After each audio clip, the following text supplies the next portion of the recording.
Avui, dia de Sant Jordi, volia presentar-vos el meu llibre d'artista, Estimada Llibertat. És un projecte que he fet conjuntament amb l'editorial Un Nou Aire i que és un clam per la llibertat, fet des de l'expressió artística, amb l'acompanyament de textos de diferents autors i autores, alguns contemporanis, altres ja desapareguts, però que tots ells han posat veu a les meves pintures.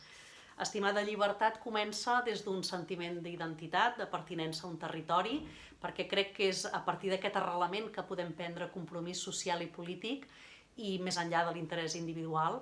També la repressió, l'enyorança, l'esperança, tot això és protagonista d'aquest llibre. Malauradament vivim en un món on les injustícies, les desigualtats, la vulnerabilitat són molt presents i crec que l'art ha d'ajudar-nos a sortir de tot això, ha d'ajudar-nos a combatre-ho i trencar qualsevol imposició que atempti contra la llibertat, sobretot la llibertat d'expressió. Que l'art ens faci més lliures per la cultura, per la llengua, per la llibertat. Que tingueu un bon Sant Jordi.